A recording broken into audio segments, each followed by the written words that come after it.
And we're back on the Liberal Oasis radio show. I am Bill Scher on this glorious Labor Day weekend. We are joined by my partner in crime at the Campaign for America's Future, Rick Perlstein. Thanks for being on the show.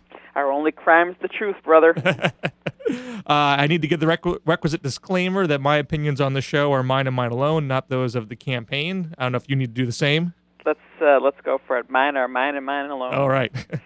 So you have been blogging at ourfuture.org for over a week, along with the famous blogger Digby, about what was really at the root, not just of the failure to respond to Katrina when the storm hit, but also how we have failed in reconstructing and rebuilding and revitalizing New Orleans and the Gulf Coast. What is your take on what is really, and before you answer that, Eric Deggans at the Huffington Post wrote a post this week saying how he was so interested in the media coverage because no one was digging deep. No one was asking questions like who exactly is to blame for the sluggish recovery? Where did the money go? Why have more than half of Americans given up on the idea that New Orleans will ever fully recover? The media didn't really seem to dig into those questions this week, but you did. So what do you have to say about the aftermath of Katrina? Well, you know, as you might have mentioned, my blog at the Campaign for America's Future is called The Big Con. And the whole purpose of the blog basically is to establish a record and make an argument about how basically behind every public policy failing is not George Bush or Brownie, if you will, but the entire original conception of conservatism going back to Goldwater. Basically what we're talking about here with Katrina is the signature conservative failure. You remember the old P.J. O'Rourke joke about how Republicans or conservatives don't believe in government, don't believe government can do anything, and then they get elected to prove it's true? I do. This was it, start to finish. This was it all over. I mean, there's an amazing pattern here. I mean, I did 6 or 7 or 8 or 9 posts on this, but I think the most important one was the one in which I talked about a hurricane that hit in 1992, Hurricane Andrew. And this was during George H.W. Bush's administration, and the exact same thing happened. The recovery was sluggish, the relief was awful, the response was slow, the callousness was there from start to finish. And at the time, Senator Fritz Hollings from South Carolina said that FEMA was to blame, that they were the sorriest bunch of bureaucratic jackasses I've ever known. That's 1992. Now, 1 year later, there's massive flooding in Mississippi.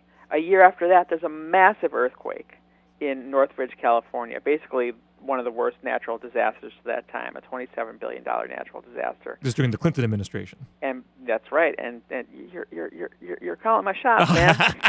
And in both cases, FEMA's response was exemplary and was praised as exemplary, and it was timely. And all these crazy excuses that people made about FEMA this time, I'm talking about during Katrina, that they couldn't act until the governor, jumped up in the air 3 times and turned around and signed several forms in triplicate, just proved to be absolutely false, absolute lies. And the reason for it is when Republicans are in government, they packed FEMA with their cronies, because they don't believe in the entire concept of disinterested, expert civil service beyond the idea that basically you reward your cronies. And lo and behold, Bill Clinton cleaned up FEMA, turned it into a model federal agency, proved that government can work in the most difficult challenges we face. And lo and behold, the next George Bush comes in and proves P.J. O'Rourke's joke all over again. Now, you have been an historian of the conservative movement going back to Goldwater. This conflation of conservative ideology with cronyism, yes, is that endemic to the movement, or is that a modern mutation of the movement? No, I think it's very much part of the original conception. I mean, you can go back to the basic kind of Goldwaterian, if you will, idea that government is suspect. Well, if government is suspect, then you're not going to do things like adequately fund government. You're not going to do things like run the government according to ancient and honorable progressive principles of disinterested administration. But most importantly, in 1966, the kind of grandfather of today's modern conservatism, Ronald Reagan, ran on this platform he called the Creative Society. And he was quite explicit that what he wanted to do was take over California government in order that he could fire the civil servants and replace them with basically businessmen. And what he said was, well, mental hospitals are basically run according to the principles of hotel administration, so I'm going to get rid of the sclerotic bureaucrats and put in hotel administrators. And, he did that. I didn't really get into this on the blog, but what happened was basically California's mental hospitals turned into hellholes. And, this is like what both George Bushes did. As soon as they got in, they fired the civil servants, they put in cronies, and FEMA turned into a hellhole. They cannot imagine the idea of a disinterested civil servants. They call them liberals, right? They think that the people who went to school and are trained in the problems that they've been hired to solve in government must be some other kind of crony. They must be liberal cronies. Even though they're just following facts and the law. They're not following any personal ideology. Well, conservatives can't imagine that according to their ideology. I mean, basically, the idea that the idea of disinterestedness is not part of the conservative ideology. It's you're either for us or you're against us. You're part of our kind of apocalyptic plan to beat back the barbarians, or you aren't. It's everyone who isn't 100% conservative is thereby 100% liberal. Anyone who's not part of the political program thereby can't be part of our governing program. So they can't have any governing program that isn't completely clouded by these questions of cronyism and back-scratching and politics. There's no conservatism without a contempt for the civil service. Now, have you been watching all what conservatives have been saying in the aftermath of Katrina, both in the initial aftermath and during this anniversary? Is there a flavor to their commentary? Well, of course, originally in 2005, their response was quite sickening.